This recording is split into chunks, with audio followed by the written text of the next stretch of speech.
Welcome to the AI Research Roundup. I'm Alex. Today we're looking at a paper from the Hugging Face Trending List, published on December 19, 2025, about 3 days ago.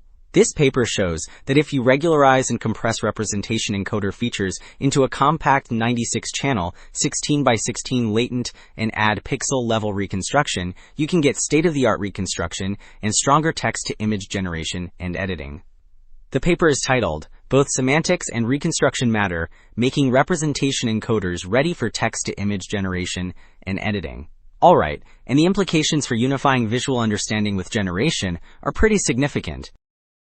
Figure 1 makes the core point concrete, because it shows that you need both semantic structure and pixel-level detail to get strong generation and reconstruction. The full chart compares how different latent spaces improve as training runs longer. The top right endpoints show PS-VAE finishing highest, while RAE saturates lower. The inset table then confirms the same story, with PS-VAE best across reconstruction metrics like RFID and PSNR. Figure 2 shows why raw representation encoder features, like RAE latents, feel tempting but break in practice. A representation encoder is trained to separate concepts, not to reconstruct pixels, so its decoded images can lose fine detail. In panel A, the RAE reconstructions show artifacts on faces and text, while VAE stays cleaner. Panel B shows RAE follows the edit instruction better, but it cannot preserve consistent details. Panel C is the real warning, because RAE text-to-image samples show structural and texture glitches. Figure 5 shows the practical recipe for turning a representation encoder into a diffusion-friendly latent, so generation stays on manifold and reconstruction stays sharp. The top path freezes the representation encoder and trains a semantic variational autoencoder, where callback-Liebler loss means a compact, well-behaved latent distribution.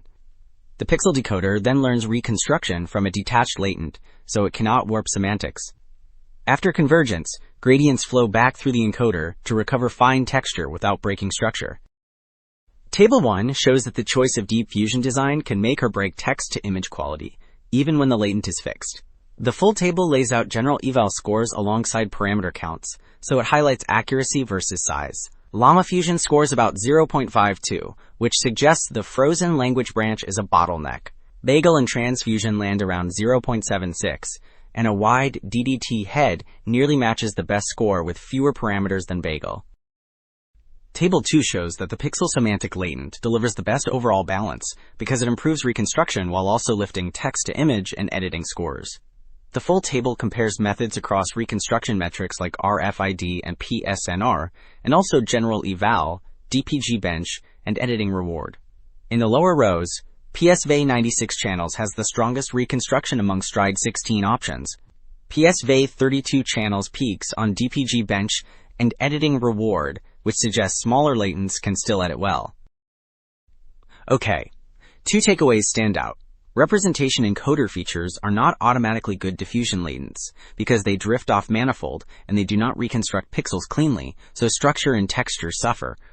The fix is to make the latent both compact and regularized, then add pixel-level reconstruction so detail comes back. That opens a practical path toward unified understanding, text-to-image, and editing.